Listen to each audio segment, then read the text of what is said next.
Le projet de construction de la nouvelle clinique des maladies infectieuses de l'hôpital Fann est un projet qui tient à cœur au professeur Moussa Seydi.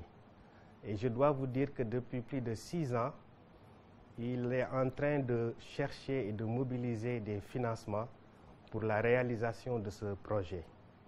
Et je dois également vous dire qu'il a d'abord obtenu une partie de ce financement de la fondation américaine qui, au départ, excluait de son champ d'intervention et de financement des infrastructures de cette nature en Afrique subsaharienne. Et si le professeur Seydi a pu obtenir cette dérogation, c'est grâce à son leadership personnel et à son entre-gens. Par la suite, en début mars, il y a eu la pandémie Covid-19 et le fonds Covid mis en place par le chef de l'État qui a entièrement pris en charge la mise en place de cette clinique des maladies infectieuses tropicales de dernière génération. J'ai été très séduit aussi par le dévouement du professeur Seydi pour la réalisation de cet outil, de ce centre, pour lequel il s'est beaucoup battu. Et donc c'est avec plaisir que je pourrai inaugurer à la fin décembre, en tout cas ce bâtiment qui va nous permettre d'avoir un centre moderne de traitement des maladies infectieuses qui répond à l'ensemble des normes aujourd'hui et standards internationaux. C'est l'histoire d'un homme qui nourrit un rêve, celui de voir le quotidien de ses patients s'améliorer, la recherche évoluer et les perspectives de développement dans le domaine de la médecine au Sénégal connaître un véritable envol. En quelques mots, voilà l'histoire du projet du nouveau service des maladies infectieuses et tropicales logé à l'hôpital Fann de Dakar. Alors, vous savez, le professeur Seydi, c'est un homme très engagé. Il est très dévoué à ce qu'il fait et il est persuasif aussi. Et quiconque l'écoute parler de ce projet est d'abord séduit et impressionné par la qualité de l'infrastructure qu'il tenait à mettre en place. Et également, on a envie de participer, de prendre part à cette formidable aventure patriotique parce que, en définitive, le projet de création d'une clinique des maladies infectieuses existe seulement au Sénégal et nulle part ailleurs en Afrique. C'est ce qui explique également que le chef de l'État a mobilisé des milliards, des ressources financières extrêmement importantes pour le mettre à sa disposition afin de lui permettre de réaliser son rêve. C'est d'ailleurs ce qui fait que moi je dois vous dire également que c'est l'une des choses de sa vie dont il est le plus fier. Donc c'est ce qui explique généralement qu'il ne tarit pas de remerciements à l'endroit du chef de l'État. C'est cette satisfaction que j'ai de voir que des professionnels nationaux ont pu, d'abord par leur altruisme, rechercher des financements, se sont battus pour que les malades soient dans les meilleures conditions. Et voilà, il fallait trouver un centre qui permette de pouvoir hospitaliser toutes sortes de malades, et quel que soit le statut des personnes. Et ce centre va nous donner cette satisfaction, cette possibilité. Donc le Sénégal aujourd'hui évolue vers une émergence économique et il faut que donc toutes nos infrastructures, qu'elles soient sanitaires ou autres, soient au standard. Et c'est le sens aussi du plan d'investissement que je vais lancer pour les hôpitaux. Il s'agit de les mettre à ce niveau-là. Après la Fondation Gilead, la première institution qui a cru en ce rêve devenu plus tard réalité, la présidence de la République du Sénégal est la deuxième institution à accompagner l'initiative. Bon, c'est d'abord un sentiment de satisfaction et de fierté, puisque dans toutes les politiques que je mène, je veux toujours que le Sénégal soit au niveau le plus élevé en termes de standards. Quand je fais une compagnie aérienne, je veux que nos avions soient de dernière génération, Quand on fait un train, je veux qu'il soit de dernière génération. Là aussi, j'ai dit au professeur Seydi, il faut un centre de référence de grande capacité, mais qui soit vraiment un centre de référence. Donc c'est cette satisfaction que j'ai de voir que des professionnels nationaux ont pu, d'abord par leur altruisme, rechercher des financements, se sont battus pour que les malades soient dans les meilleures conditions. Et voilà, il fallait trouver un centre qui permette de pouvoir hospitaliser toutes sortes de malades, et quel que soit le statut des personnes. Et ce centre va nous donner cette satisfaction, cette possibilité. D'un coût global de 4 milliards de francs CFA, dont $1 million de dons de la Fondation Gilead, l'appui de l'État du Sénégal et la contribution de la Banque islamique de développement, le bâtiment est le symbole d'une douce révolution.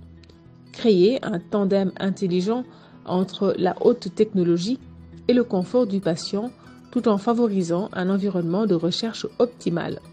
Si depuis près de 20 ans, la silhouette du professeur Moussa Seydi est devenue bien familière à des centaines de patients qui viennent se faire traiter pour différentes pathologies, il faut dire que l'enseignant-chercheur, figure emblématique de la recherche pour plusieurs générations de chercheurs et de jeunes doctorants au Sénégal, en Afrique et dans le monde, a encore plus fière allure en arpentant avec ses équipes les allées de la nouvelle clinique des maladies infectieuses.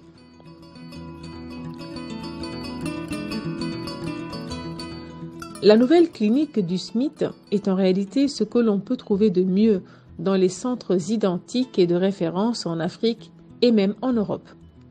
Elle est dotée de 72 chambres de patients entièrement équipées avec arrivée de fluides médicaux dont 13 suites, 5 chambres d'hospitalisation de jour, 5 chambres dans un service de réanimation de pointe réversible. Ce service de réanimation est équipé et contient entre autres des lits intelligents, des respiratoires de dernière génération équipés des meilleures technologies pour ventiler les patients atteints de Covid-19 avec ou sans intubation et de 2 chambres à pression négative, sans compter une radiographie mobile. Pour son équipe, c'est la consécration des valeurs cardinales que l'homme porte en bandoulière. On est très fiers de ce nouveau bâtiment, ce nouveau service des maladies infectieuses. Mais ce nouveau bâtiment, c'est la récompense d'un travail bien mérité. Nous sommes une équipe, mais une équipe qui a à sa tête, machallah, un chef, mais pas un chef, un patron qui nous prend tout sous ses ailes. L'équipe est à l'image de son patron, parce que c'est un patron qui est exemplaire, qui est un grand frère pour l'ensemble de l'équipe, qui nous montre qu'est-ce qu'il faut faire pour avoir du bon travail. Il aime le travail bien fait, il est ponctuel, rigoureux, respectueux de l'ensemble de l'équipe et il aime les patients, très engagé. Là, tout le Sénégal peut être témoin. Avec la Covid, on a essayé de comprendre la personne, mais il a toujours été comme ça. Rigueur dans le travail, respect des patients, respect de ses confrères. Donc nous continuons à prendre exemple sur lui et vraiment nous lui souhaitons que ces chantiers soient inaugurés et que vraiment qu'on puisse nous y installer nous tous et continuer à prendre en charge les patients du Sénégal et faire de la recherche, faire de la prévention pour que la santé au niveau du Sénégal aille mieux, que vraiment la population sénégalaise soit en très bonne santé. Mais vraiment, je vous dis, il mérite cette infrastructure et il mérite mieux que ça. Il s'est battu, il sait travailler, il ne sait que travailler. Travailler, rigueur et respect. C'est les 3 mots qu'on connaît pour notre grand frère et notre patron. Le service des maladies infectieuses et tropicales est construit selon les meilleurs standards avec un environnement sécurisé. La nouvelle infrastructure dispose d'un système de vidéosurveillance, d'un système de contrôle d'accès avec carte, code et empreinte digitale, de 2 générateurs électriques qui fonctionnent en redondance ainsi que de batteries en cas de coupure d'électricité, de plusieurs centrales d'oxygène et de bouteilles d'oxygène organisées de manière à avoir 3 niveaux de sécurité comme recommandé. Les personnes à mobilité réduite ont été prises en considération, de même que les cas sociaux dans ce service, et ce, à tous les niveaux. Le ministre de la Santé et de l'Action sociale a témoigné son satisfecit. Première question que j'ai posée à professeur Seydi, c'est de dire combien ça a coûté. Quand il m'a dit le montant, j'ai dit avec ce montant, vous avez pu faire tout ça. C'est vraiment formidable. Ça veut dire que dans notre pays, on peut avoir les moyens de faire des grandes choses, de faire des choses importantes, mais avec des moyens qui peuvent être modestes. Et l'essentiel, c'est d'avoir la volonté, d'avoir la probité. C'est parce qu'il le fait pour la postérité. Quand vous regardez ce qu'il a fait ici, il ne l'a pas fait pour lui, mais il l'a fait pour les générations à venir. Et vous avez la chance d'être ici pour la formation. Il y a des gens qui ont eu la chance de bénéficier de très bonnes prises en charge, parce que j'ai visité les équipements. Mais il y a aussi le ministère de la Santé qui va en bénéficier, parce que ce sera un centre qui va jouer un rôle important dans le cadre de la riposte aux épidémies et aux endémies. Et c'est bien de savoir qu'il y a déjà des équipements qui existent.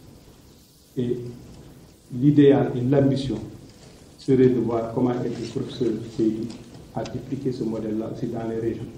Parce que moi, partout où je parle de la question de l'équité en santé.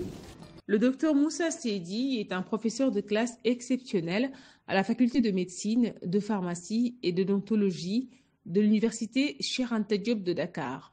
Il est aussi le chef du service des maladies infectieuses et tropicales du centre hospitalier universitaire de Fann et président du comité antibiotique du Sénégal. En outre, Moussa Seydi est professeur associé à l'université de Washington et membre du EAB, External Committee Advisory Board of Center for Innovation in Point of Care Technology for HIV/AIDS at Northwestern University à Chicago. Professeur Moussa Seydi est membre de l'Académie nationale des sciences et techniques du Sénégal. En tant que chercheur, il est l'investigateur principal de plus d'une trentaine de projets de recherche dans le cadre d'une collaboration avec plusieurs entités, parmi lesquelles l'Université de Washington à Seattle, le DIA, International Database to Evaluate AIDS, l'Université Northwestern de Chicago, l'hôpital Johns Hopkins de Baltimore dans le Maryland, l'Université de Berne en Suisse et l'Institut Pasteur de Dakar. Professeur Moussa Seydi a obtenu de nombreuses distinctions, parmi lesquelles Chevalier de l'Ordre national du Lion du Sénégal en 2017, Chevalier de la Légion d'honneur française en 2021, détenteur de la clé de la ville d'Aurora au Colorado, États-Unis en 2021, le prix Africa Impact à Denver au Colorado, États-Unis en 2021.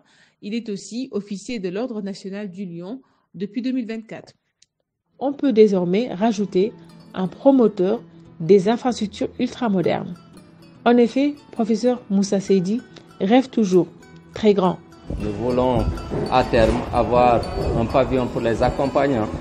Nous avons un jardin que nous utilisons au niveau du service des maladies infectieuses pour mieux nourrir nos patients. Ce jardin, ce sera bien pour nous de le transférer ici, ainsi que d'autres structures. Mais l'essentiel, c'était d'abord d'avoir ce bâtiment et qui n'avance pas, recule.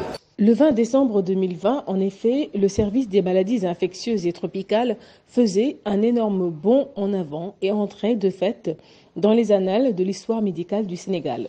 Pour mieux se rendre compte de cette avancée significative dans la modernisation des conditions d'accueil et de prise en charge, je vous invite à regarder dans le rétroviseur. We have identified several problems in our building. Waterproofing problem, plumbing problem, dysfunction of water supply, roof leakage problem, electricity problem with 5 initial fires this year, ventilation problem, building safety problem.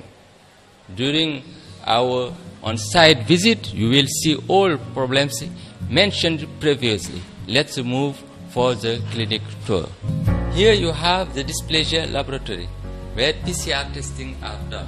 Further, there is another lab for hematology and biochemistry testing on the right side.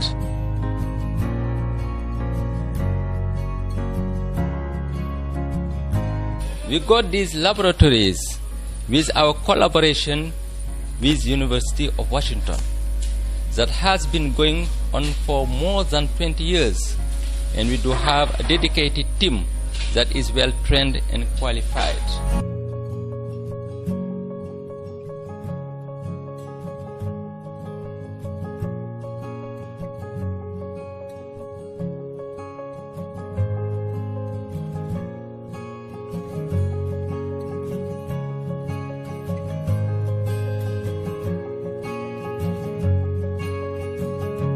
Not too long ago, there was a fire coming from the roof, and we had to evacuate everyone out of the place in emergency.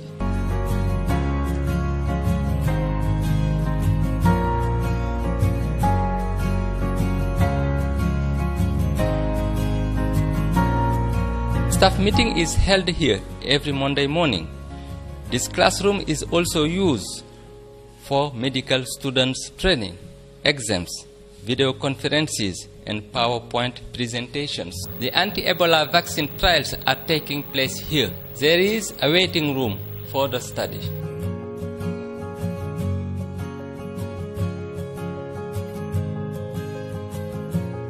Offices for the trials physicians.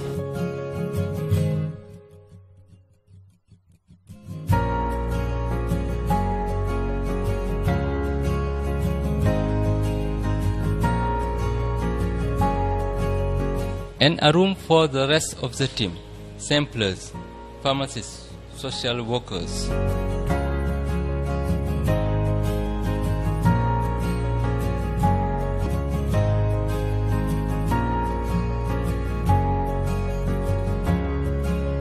In this room are stored both vaccines and placebos for their studies.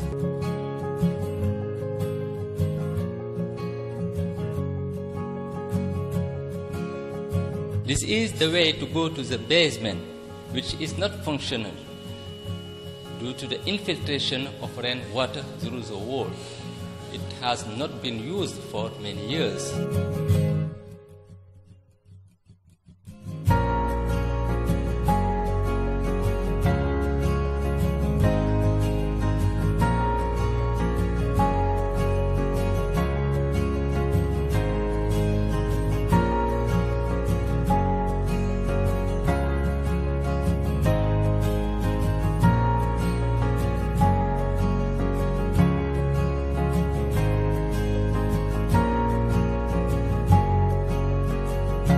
Here we have some offices, the pharmacy, and the toilets. These toilets have been damaged by waterproofing problems, as you can see it on the wall and the ceiling.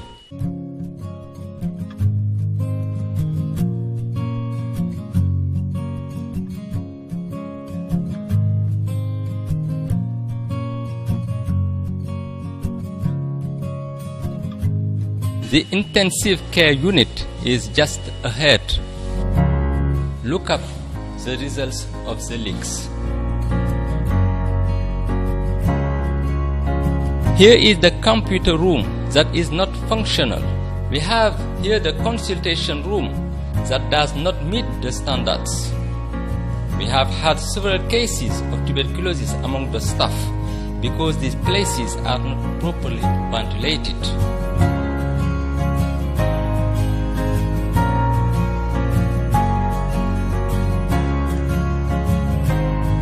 You see moisture on the walls due to the waterproof problem. In that case, as you can see, painting doesn't last. Outside the main building, we have a section named Pavilion Professor Salif Badiane. This pavilion was used as an Ebola virus disease center treatment. We have also a vegetable garden that helps us to feed poor patients.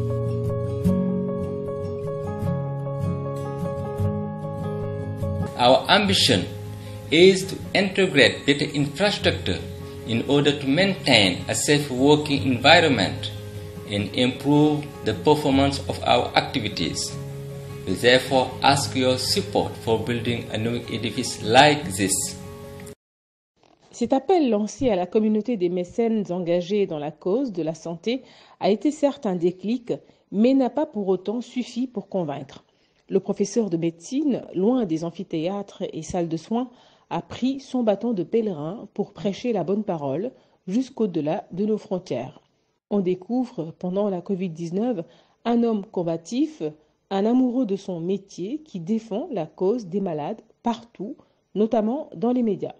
Il faut dire que c'est une tribune privilégiée pour toucher le plus grand nombre et ouvrir les yeux des décideurs sur les enjeux liés à la maîtrise de la recherche médicale et au confort du patient. Oui, la situation actuelle nous montre, comme vous le dites, qu'il y a une recrudescence des cas.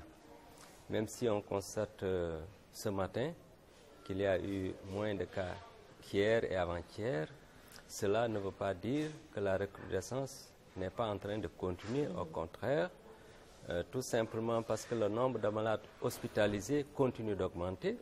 Cette transmission communautaire est une bombe. C'est une bombe.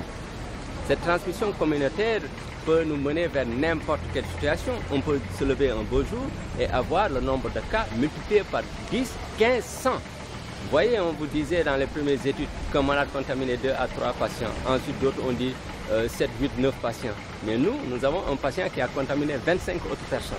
Donc la transmission communautaire, c'est vraiment extrêmement inquiétant pour nous. On arrive à hospitaliser les malades et nous avons même des lits en réserve.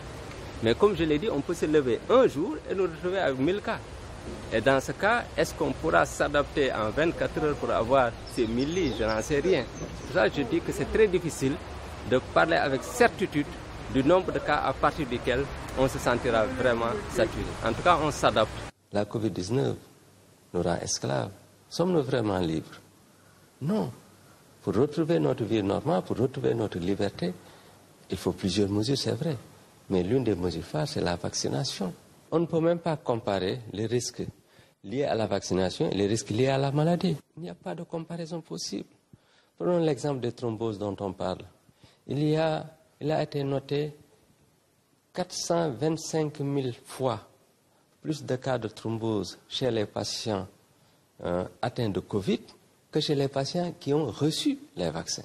Moi, j'inciterai à ce qu'on fasse plus de recherches pour voir qu'est-ce que donnent les différentes combinaisons possibles.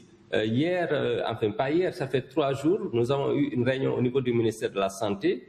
J'ai également proposé à ce qu'on insiste sur la stratégie mobile.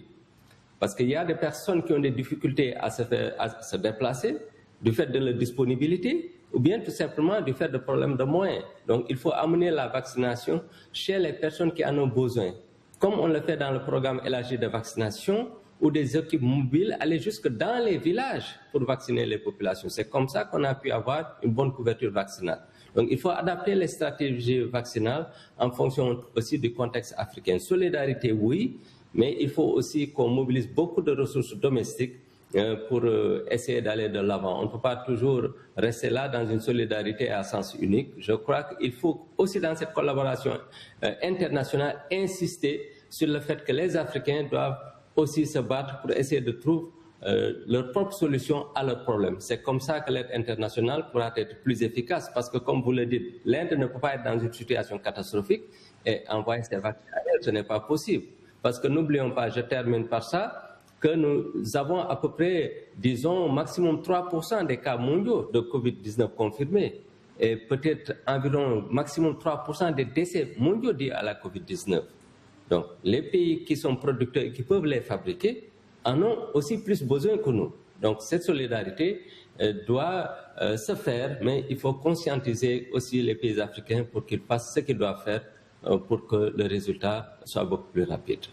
En augmentant le nombre de structures disponibles pour la prise en charge des malades, en ayant des équipements suffisants, tels que les équipements de protection personnelle, parce qu'une rupture de cet équipement ne va pas permettre au personnel médical de prendre en charge les patients sans risque. Et si le personnel médical est infecté, c'est tout le système de santé qui tombe. The number of those vaccinated against COVID across Africa stands at a meager 8%, according to late 2021 data from the World Health Organization. We need to communicate better. If we don't do that, we are going to lose doses. Like we lost 200,000, I think, doses already. I think that it is important not only to have the facilities to produce the vaccine, to be able to respect the cold chain, but we have also at the same time to communicate so the people can accept easily to get vaccinated. Manufacturing is one thing, but Professor Musa Seydi says distribution presents an entirely different challenge. I think that the private sector has always to work with the public sector if we want to succeed in any kind of public problem health. All is not about money, about power, about position, but to be able to think about others and to see how you can help them is very important. Not only complaining, waiting from the government to do something. You have by your own to try to do what you can do. That's what I tried about the clinic, and it's the President Macky Sall who himself called me and told me that I saw your job, and now I can give you all you want to build the clinic like you wanted to build it. En cette période de pandémie, difficile de réunir aussi souvent du beau monde. Le Denver Botanic Garden reçoit un hôte de marque. Dr. Musa Seydi is from Senegal. He is not the president of the Republic of Senegal. And he told me he was able to do this work due to greatly the support of the President of the Republic, President Macky Sall. Il n'est pas le président de la République, dit le MC, mais il a su compter sur lui et à ce titre lui a rendu hommage. The President Macky Sall took several strong measures since the beginning, including the ban of mass gathering and the closure of the establishment open to the public, the compulsory wearing of the face mask, the closure of the land and air borders. Devant les invités, dont le gouverneur de l'État du Colorado, des congressmen, des diplomates, chercheurs et donateurs, professeur Musa Seydi a mis en avant la solidarité dans la diversité. I am calling you to unity. Unity in the plurality, between rich and less rich, between all men. L'African Leadership Group, cet homme y croit, lui, venu du Sénégal, enrichir le melting pot et s'élargir l'horizon. If you look around you, you should have an idea what the African leadership community look like. It's members from, obviously, the African immigrant community, members from the white community, members from the Asian community, members from the black community.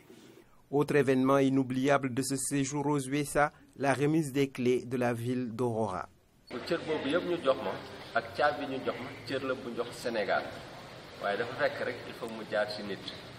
Belle reconnaissance à un scientifique africain de rang mondial dont l'unité a structuré le discours dans le pays du rêve permanent de ce que le meilleur est toujours à venir.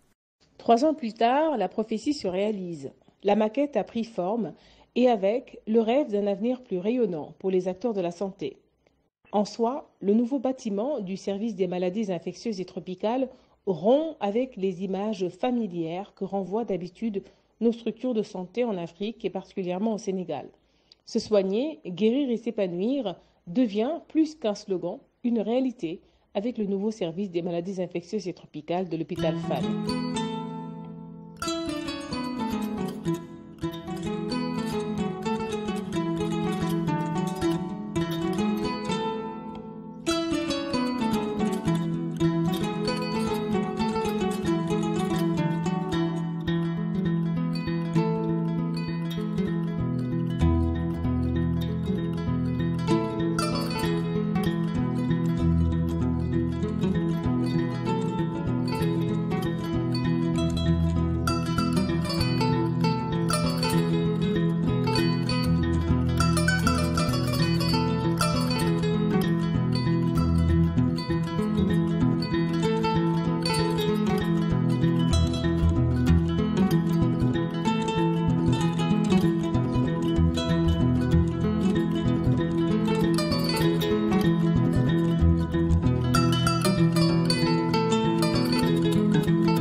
Nous avons tous les appareils dont nous avons besoin en milieu de réam, maladie infectieuse.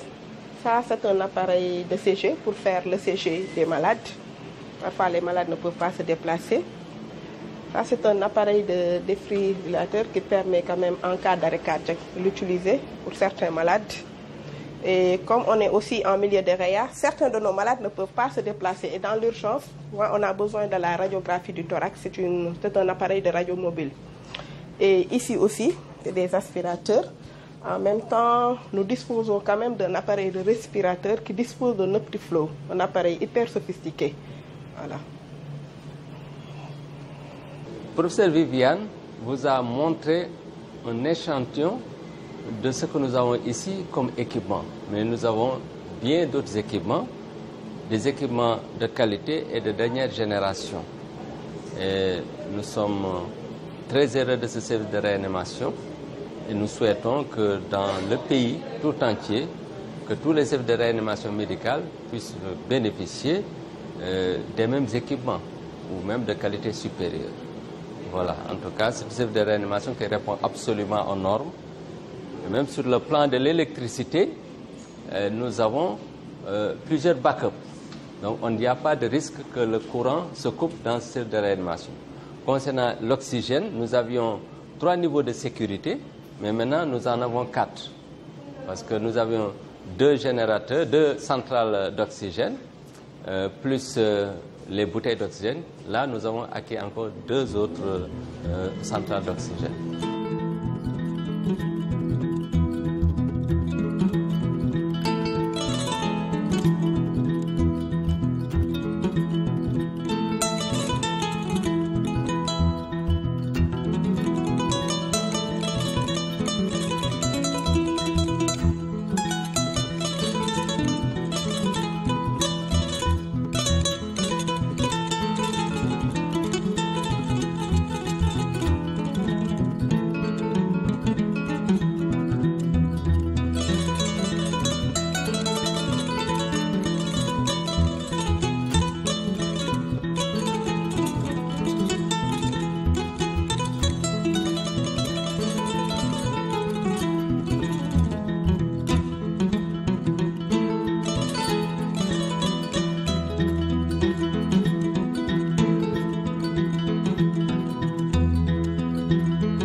Table de chevet, vous avez un fauteuil, vous avez le lit et tous les lits sont estampillés Smith. Parce qu'on les a commandés pour le Smith. Ça, c'est un lit électrique. Et nous avons le système d'appel malade qui est là, qu'on a à l'intérieur des toilettes. Pour l'oxygène, pour les fluides, nous avons tout. Il y a la télévision, donc venez voir. Alors, c'est les mêmes types de toilettes. Ça, c'est pour l'appel malade. Parce que le malade peut avoir des difficultés. Voilà. Alors, on va au premier. Je leur montre juste le labo très rapidement.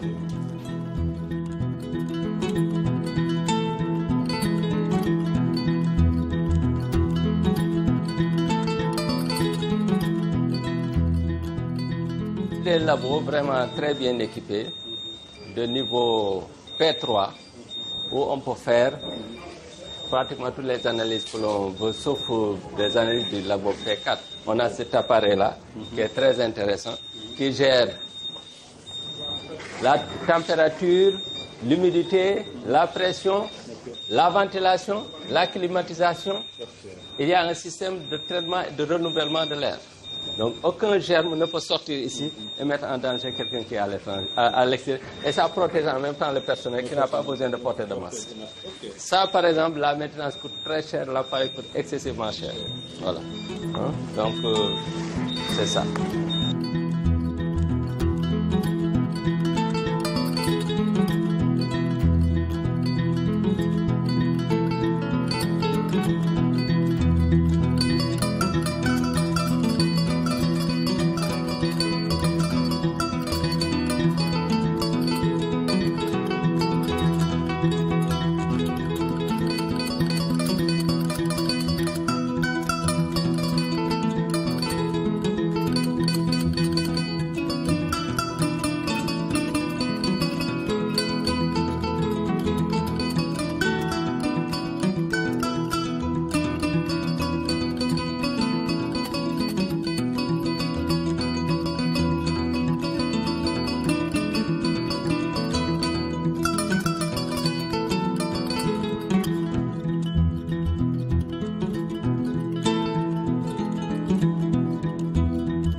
mbaa yaa ngi tane.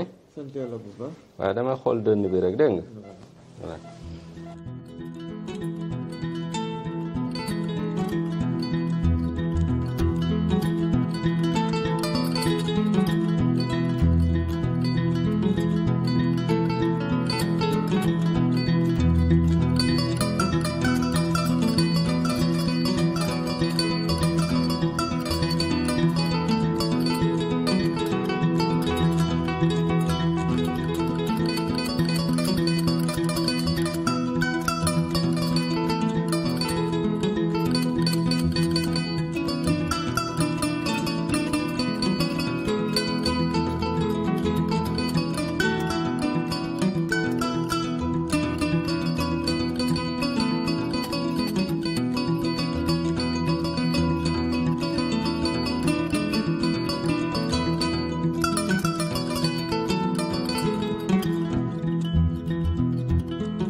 Voilà, voici les types d'équipements qu'on a pour l'instant.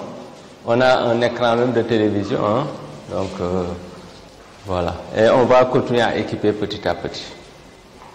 Donc voici des vestiaires hommes, vestiaires femmes.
Si le projet du nouveau SMIT a été une conviction portée par un homme en la personne du professeur Moussa Seydi, sa réalisation est la somme d'une convergence de vues entre plusieurs espoirs, certitudes et ambitions.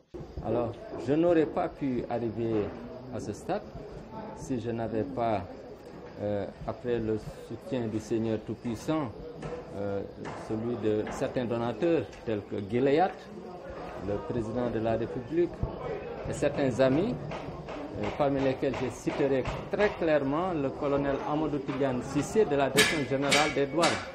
C'est important parce que je ne peux pas détailler tout ce qu'il a fait pour moi, mais dans l'ombre, il a été d'une efficacité extraordinaire.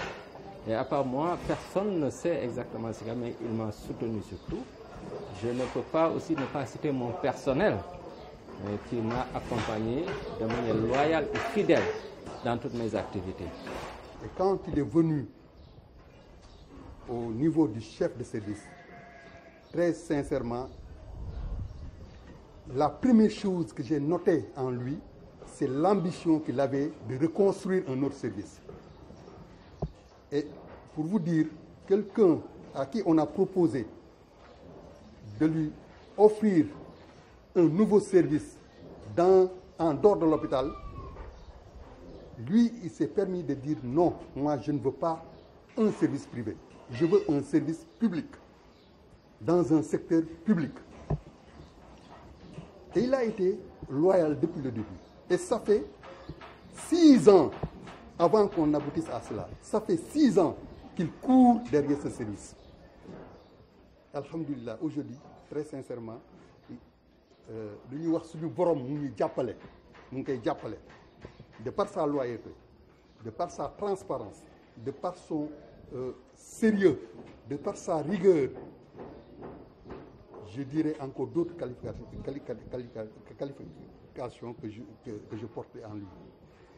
C'est quelqu'un qui est très visionnaire. Il est ambitieux. Imaginez ce service dans un hôpital, ce service qui répond probablement à un centre de santé, je dirais. Quelqu'un dirait, quelque part, ces jours passés, j'ai discuté avec quelqu'un qui disait que mais vous construisez un hôpital. Mais quelqu'un qui réfléchit pour la population, qui se disent que mais pourquoi pas les gens qui quittent ici et aller s'hospitaliser ailleurs, pourquoi ne pas rester dans ce Sénégal-là où on a des compétences? Peut-être ce qui manquait, moi, le local. Aujourd'hui, Dieu a fait les choses. Il faut que nous, qui sommes des Sénégalais, qu'on arrive à prendre nos patients dans nos locaux. Et je pense que ce joyeux répond à la demande de la population. Ce que je disais, c'est un projet qui restera marqué dans notre carrière professionnelle, dans notre vie. Et nous remercions infiniment le bon Dieu de nous avoir donné l'opportunité, la possibilité de pouvoir y prendre part et d'être à ce niveau-là et de pouvoir, Inch'Allah, arriver à l'inauguration. Nous remercions aussi le maître d'ouvrage, donc le professeur Seydi, qui a cru en nous et qui croit toujours en nous, qui nous a donné la chance de pouvoir nous exprimer.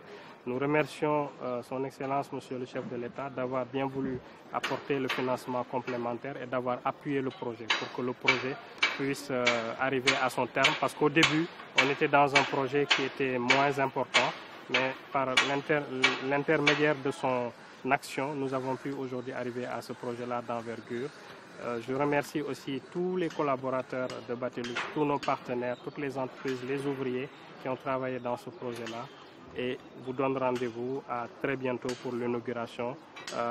Aujourd'hui, les entreprises et les ouvriers sont à pied d'œuvre pour terminer le travail qui nous a été confié dans les délais. On a eu une crise mondiale sanitaire, la pandémie de la Covid-19, qui a changé tous les paradigmes et qui nous a montré, en tout cas au Sénégal, qu'on avait absolument besoin de ce genre d'infrastructure-là et que ce genre d'infrastructure aurait même dû exister avant la pandémie de la Covid-19. Donc ce qui a en tout cas été déterminant dans l'accompagnement pour la suite de son Excellence Monsieur le chef de l'État. Et donc le fait de se dire que demain, les malades qui sont atteints de comment s'appelle du côté maladies infectieuses et tropicales vont être prises en charge dans un ouvrage auquel nous avons eu la chance de participer. C'est une grande fierté pour nous. Ensuite, nous avions aussi voulu prouver que l'entreprise sénégalaise, l'expertise sénégalaise était capable de réaliser ce genre de projet, créer des emplois et surtout par des jeunes. Donc pour nous, c'est aussi un message qu'on passe à la jeunesse en disant qu'on a le droit d'être ambitieux dans la vie, d'avoir des rêves et de croire en soi. Et avec l'aide de Dieu, par la grâce de Dieu, on peut y arriver. Et il y a quelques années, j'ai cru en ce rêve-là. Au début, on est toujours seul. Tout le monde pense qu'on est dans une folie meurtrière. Comment on peut quitter une entreprise comme Bouygues Construction et vouloir se lancer dans l'entrepreneuriat au Sénégal?